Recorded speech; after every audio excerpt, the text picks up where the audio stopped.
एक बड़ा भाई होने के नाते मुझे उसकी बातें सुनना और उसे सलाह देना अच्छा लगता था। हमारी बातचीत में हंसी मजाक भी होता था, जिससे घर का माहौल हल्का हो जाता था। खाना खाने के बाद मैंने काजल से कहा, चलो अब थोड़ी देर पढ़ाई कर लेते हैं। मेरी बहन काजल और मैं सोफे पर बैठकर पढ़ाई कर रहे थे और हमारे आसपास किताबें फैली हुई थीं। तभी दरवाजे की घंटी बजी। माँ ने जल्दी से दरवाजा खोला। वही प्यारी मुस्कुराती हुई भाभी दरवाजे पर खड़ी थीं। उन्होंने मेरी माँ को नमस्ते बोला और उनकी मदद करने के लिए धन्यवाद दिया। उनके हाथों में मिठाई का एक डब्बा भी था, जो उन्होंने मेरी माँ को पकड़ा दिया और बोली, मैंने कुछ मिठाइयाँ बनाई हैं, उम्मीद करती हूँ कि आप सबको पसंद आएंगी। उसमें रंग बिरंगे और खुशबूदार लड्डू थे। भाभी ने मेरे पास आकर मेरे हाथ में एक लड्डू रख दिया और बोली, खाकर बताओ कि कैसे बने हैं। लड्डू देते समय उनकी उंगलियां मेरे हाथों से टकरा गईं। मेरे मन में एक अजीब सी हलचल होने लगी। उनकी मुस्कान और आंखें मानो मुझसे कुछ कह रही थीं। तभी मेरी माँ और काजल ने भाभी से सवाल जवाब करना शुरू कर दिया कि आप कहाँ से आई हैं और आपका परिवार कहाँ है। भाभी बोली कि मेरे माता पिता दिल्ली में रहते हैं। मुझे हाल ही में पास के एक स्कूल में नौकरी मिली है, इसीलिए मुझे यहाँ शिफ्ट होना पड़ा। माँ ने पूछा, क्या तुम्हारी शादी हो गई है? जिस पर भाभी थोड़ी उदास हो गई और बोली कि मेरी शादी को कुछ ही महीने हुए थे, लेकिन मेरे पति के कई लड़कियों के साथ संबंध थे, इसलिए मैंने उन्हें तलाक दे दिया। भाभी थोड़ी असहज हो गईं। काजल ने बात बदलते हुए पूछा, वैसे आप कौन सा विषय पढ़ाती हो भाभी? भाभी ने जवाब दिया, मैं हिस्ट्री की टीचर हूँ। काजल ने तुरंत रुचि दिखाई और बोली, वाह भाभी, आप हिस्ट्री पढ़ाती हैं, ये तो बहुत अच्छा है। जब मैंने सुना कि भाभी एक हिस्ट्री टीचर हैं, तो मुझे याद आया कि मुझे भी हिस्ट्री में बहुत परेशानी होती है। काजल ने इस मौके का पूरा फायदा उठाया और बोली, भाभी, मेरे साहिल भैया को हिस्ट्री में बहुत दिक्कत होती है, क्या आप उनकी मदद कर सकती हो? भाभी हंसते हुए बोली, हाँ हाँ, क्यों नहीं। वो मेरी तरफ मुड़ी और बोली, साहिल, तुम्हें जब भी मेरी जरूरत हो तो मेरे पास चले आना, मैं तुम्हें सब समझा दूंगी।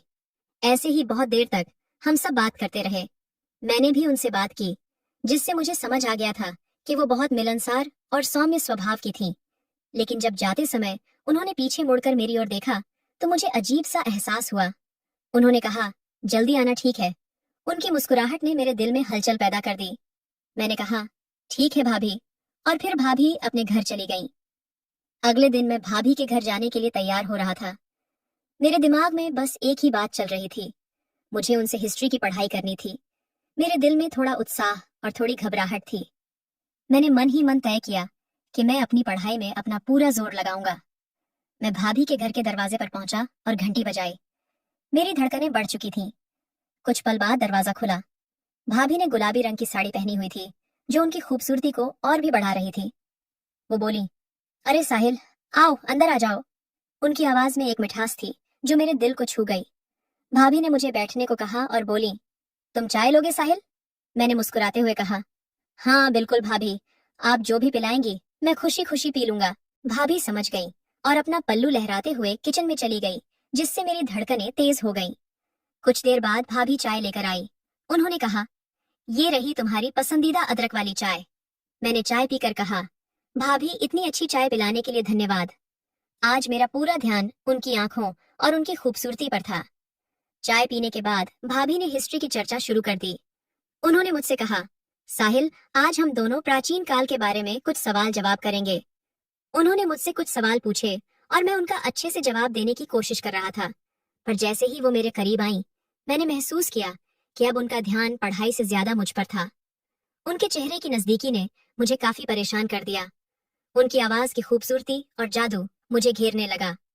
जब भाभी मुझे पढ़ा रही थी, तो मैं उनकी बातें सुनने की कोशिश कर रहा था, पर उनके करीब होने से मेरे मन में अजीब सी घबराहट पैदा हो रही थी। मैंने उनकी हर बात पर ध्यान देने की कोशिश की, पर उनकी खूबसूरती और उनके करीब होने का एहसास मुझे बहुत भारी लग रहा था। भाभी अपनी किताब लेकर मेरे पास आई और मुझे पढ़ाना शुरू कर दिया, और जितना मैं खुद को रोकने की कोशिश कर रहा था, उतना ही मुश्किल होता जा रहा था। मैं समझ नहीं पा रहा था कि मैं अपनी पढ़ाई पर ध्यान दूं या भाभी की खूबसूरती को देखने पर। उस घबराहट के बीच मैंने सोचा कि शायद अब मैं अपनी पढ़ाई पर ध्यान नहीं दे पाऊंगा। उनका आकर्षण मुझे एकदम से अपनी ओर मोड़ चुका था। मैं खुद को सहज नहीं रख पा रहा था। मैंने भाभी से कहा, भाभी, अब मैं कल पढ़ने आऊंगा। उन्होंने आश्चर्य से मेरी तरफ देखा और मुस्कुराकर बोली, डियर, तुम्हारा जब मन करे तुम आ या जा सकते हो। मैंने मुस्कुराकर उन्हें थैंक यू बोला और जल्दी से वहां से निकल आया। घर जाते समय मेरे दिमाग में कई विचार चल रहे थे। क्या ये सब ठीक है? क्या आज जो हो रहा था वो होना चाहिए? उस दिन की घटनाएं मेरे दिमाग में घूमती रहीं और मैं सोचता रहा कि अब अगली बार मैं क्या करूंगा। जब मैं घर पहुंचा तो मेरे दिमाग में सिर्फ भाभी की छवि घूम रही थी।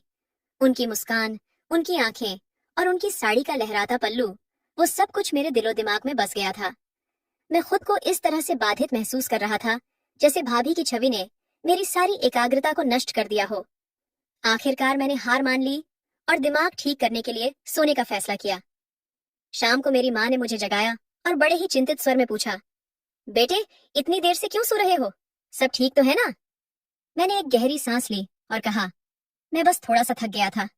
माँ ने मुझ पर विश्वास किया और बोली, आओ पहले आकर खाना खा लो।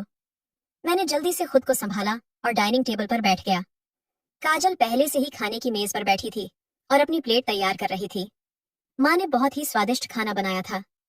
खाना खाकर मेरी तबीयत खुश हो गई और अब मैं थोड़ा अच्छा महसूस कर रहा था।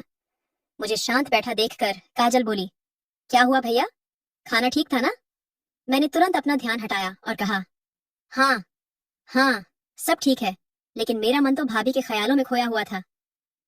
खाना खत्म करने के बाद मैंने सोफे पर जाकर आराम करने का फैसला किया।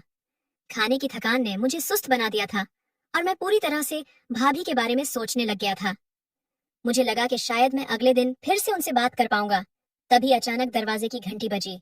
घंटे की आवाज सुनकर मेरा ध्यान भाभी से हटा और मैंने काजल से कहा, काजल प्लीज दरवाजा खोल के देख ले कि कौन आया है।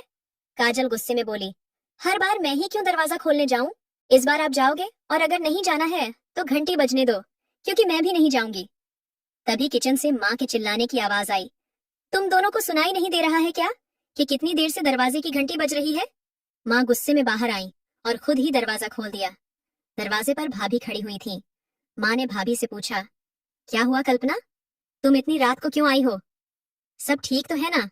भाभी बोली, मेरे घर की बिजली चली गई है और मुझे इलेक्ट्रीशियन की जरूरत है, पर मेरे पास उसका नंबर नहीं है। ये सुनकर मेरी माँ ने कहा कि इतनी रात को तो कोई इलेक्ट्रीशियन नहीं आएगा, तुम्हें कल सुबह तक इंतजार करना पड़ेगा। ये सुनकर भाभी थोड़ी चिंतित हो गई, क्योंकि रात भर लाइट के बिना गुजारा करना थोड़ा मुश्किल हो जाता है। तभी काजल ने अपनी हंसी को कंट्रोल करते हुए कहा, भाभी, आप मेरे साहिल भाई को ले जाइए, वो हमारे घर का सारा लाइट का काम करता है। उसने मेरी तरफ इशारा किया और उसी वक्त मेरी धड़कनें तेज हो गईं।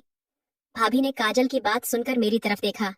उनकी आंखों में एक प्यार भरा आग्रह था जो मुझे अपनी तरफ खींच रहा था। मैं समझ गया था कि मैं भाभी को न नहीं बोल सकता। मैंने भाभी से कहा, अगर आप चाहो तो मैं आपके साथ चलने के लिए तैयार हूँ। भाभी बोली, अरे बिल्कुल साहिल, अगर तुम मदद कर दोगे तो मेरी रात सुकून से कट जाएगी, नहीं तो मुझे सारी रात डर में ही काटनी पड़ेगी। मैंने अपनी चप्पल पहनी और भाभी के साथ जाने लगा। कुछ ही देर में हम भाभी के घर पहुंच गए। चारों तरफ अंधेरा फैला हुआ था और कुछ नहीं दिख रहा था। हम दोनों जैसे तैसे स्विच बोर्ड तक पहुंचे। भाभी ने बिजली का स्विच घुमाया पर कुछ नहीं हुआ। उन्होंने अपनी परेशानी बताते हुए कहा, मैंने पहले ही चेक कर लिया था कि कुछ तकनीकी दिक्कत है, शायद फ्यूज उड़ गया है। मैंने उनकी बात सुनी और अपने फोन का टॉर्च चालू किया और उनकी मदद करने के लिए आगे आया।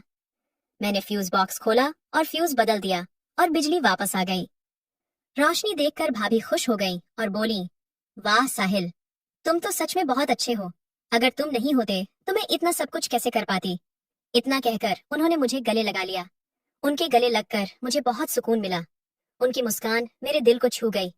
मैंने सारा काम खत्म किया और भाभी से बोला कि अब मैं घर जा रहा हूँ।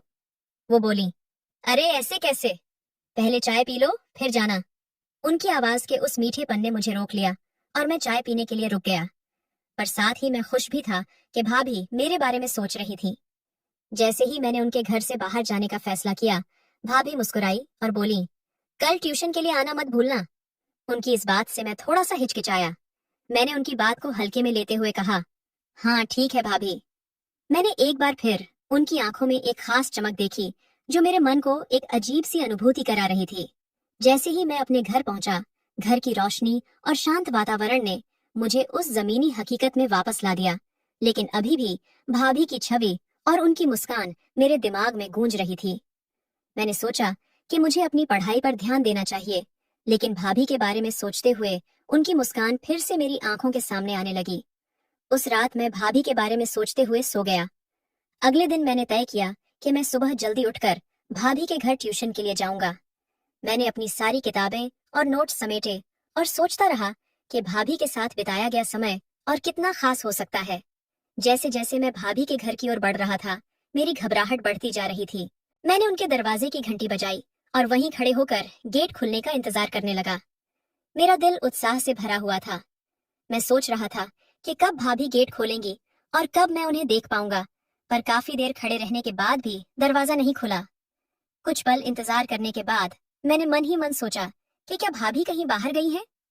फिर कुछ सोचकर मैंने दरवाजे को हल्का सा धक्का दिया। अजीब बात यह थी कि दरवाजा पहले से ही खुला था। ये देखकर मेरा दिल थोड़ा सा घबरा गया। मैंने घर के अंदर कदम रखा और देखा कि अंदर का माहौल बहुत शांत था। मैं धीरे से अंदर जाने लगा और भाभी को आवाज लगाने लगा कि भाभी आप कहाँ हो, लेकिन कहीं से कोई जवाब नहीं आया। मेरे कदम धीरे धीरे भाभी के कमरे की तरफ बढ़ने लगे। जैसे ही मैं उनके कमरे में गया तो एक पल के लिए मेरा दिल रुक गया।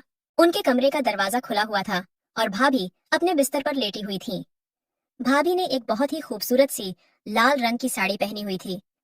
उनकी खूबसूरती ने मुझे उस पल के लिए दंग कर दिया। साड़ी में उनका लुक कमाल का था और उनका मेकअप और हेयर स्टाइल उन्हें और भी आकर्षक बना रहा था। भाभी आंखें बंद करके लेटी हुई थीं और शायद उन्हें अंदाजा भी नहीं था कि मैं उनके इतने करीब आ चुका था। मैंने सोचा कि कमरे का लॉक लगा देता हूँ, तब कुछ सोचूंगा। मैं दरवाजे की तरफ बढ़ा और लॉक लगा दिया। लॉक की आवाज सुनकर भाभी की आंखें खुल गईं और वो उठकर बैठ गईं। उन्होंने देख लिया था कि मैंने उनके कमरे का लॉक लगा लिया है, पर फिर भी उन्होंने कुछ नहीं कहा, क्योंकि शायद वो समझ चुकी थी कि अब क्या हो सकता है। भाभी अनजान बनते हुए बोली कि क्या हो गया साहिल, आज तो तुम जल्दी आ गए। मैं ईयरफोन लगाकर गाना सुन रही थी, इसलिए तुम्हारे आने का एहसास नहीं हुआ। भाभी ने मोबाइल रखा तो उसमें वो वाली पिक्चर चल रही थी। मैंने भाभी से पूछा, आप ये सब क्या देख रही थी? भाभी बोली, अरे कुछ नहीं, मैं तो बस ऐसे ही अपना समय काट रही थी। भाभी की बात सुनकर मेरा मन थोड़ी देर के लिए झिझका। भाभी को सजे धजे देखकर मेरे मन में कई सवाल उठ रहे थे, पर मैंने खुद से कहा कि ये सब तो नेचुरल है। मैंने हिम्मत जुटाई और कहा, कोई बात नहीं भाभी, मैं तो बस ये सुनिश्चित करना चाहता था कि सब कुछ ठीक है या नहीं। मेरी बात सुनकर उनके चेहरे पर हल्की सी मुस्कान आई। अब मैंने सोचा कि हमें ट्यूशन के लिए चलना चाहिए। मैंने अपनी ट्यूशन की किताबें निकालनी शुरू की, पर मेरे दिमाग में भाभी की मुस्कान और सजने संवरने की छवि घूम रही थी। जैसे ही मैं पढ़ने बैठा, भाभी फिर से मेरे पास आकर बैठ गई और मुझे पढ़ाने लगी। उनको इतना पास बैठा देख मैं असहज महसूस करने लगा और मेरे हाथ कांपने लगे। मुझे इस तरह कांपते देख भाभी हंसने लगी और बोली, क्या हुआ साहिल, लगता है आज तक तुमने कोई गर्लफ्रेंड नहीं बनाई, इसीलिए तुम मेरे इतने करीब आने से डर रहे हो। उनके इस मजाक ने मेरी आंखों में शर्म ही नहीं ला दी, बल्कि मेरे दिल की धड़कनें भी तेज कर दी थीं। मैंने कहा, नहीं भाभी, ऐसी कोई बात नहीं है। लेकिन भाभी की मुस्कुराहट और उनकी बातों ने मुझे और भी घेर लिया। उन्होंने अपनी बात जारी रखी और बोली, तुम्हें मुझसे शर्माने की कोई जरूरत नहीं है। मैं भी तुम्हारी ही उम्र की हूँ। तुम चाहो तो हम दोनों बहुत अच्छे दोस्त बन सकते हैं। भाभी के इन शब्दों ने मेरे मन में हलचल पैदा करनी शुरू कर दी। जैसे ही भाभी मेरे करीब आई, मेरा दिल तेजी से धड़कने लगा। उनके साथ कंधे से कंधा मिलाकर बैठने का एहसास मुझे एक अनोखी खुशी दे रहा था, लेकिन उस खुशी के साथ साथ मुझे थोड़ी घबराहट भी हो रही थी। धीरे धीरे वो मुझसे प्यार से बात करने लगी। तुम्हें पता है, पढ़ाई में ध्यान लगाने के लिए थोड़ा सहज होना जरूरी है। उनकी आवाज में मदहोशी थी, जो उनकी आवाज को और भी मधुर बना रही थी। कभी कभी हमें कुछ हदें पार करनी पड़ती हैं।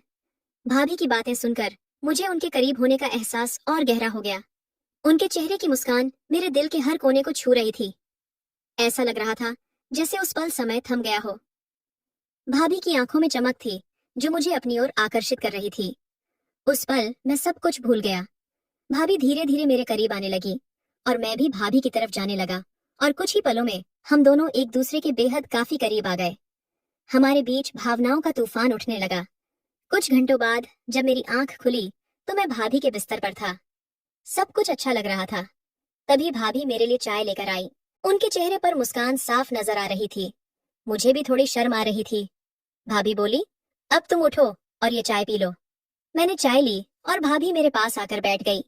फिर हम दोनों बातें करने लगे। बातों ही बातों में भाभी ने मुझे बताया कि वो मुझे पहले दिन से ही थोड़ा सा पसंद करने लगी थी। काफी देर तक बात करने के बाद मैंने कहा, भाभी अब मुझे घर जाना चाहिए। भाभी मुस्कुराई और कहा, ठीक है, हम कल मिलेंगे। और फिर मैं रात को अपने घर आ गया। मैं भाभी के बारे में ही सोचता रहा। मैंने सोचा कि क्या जो हुआ वो सही हुआ, पर अंदर ही अंदर मुझे ये भी पता था कि ये एहसास बहुत अच्छा था।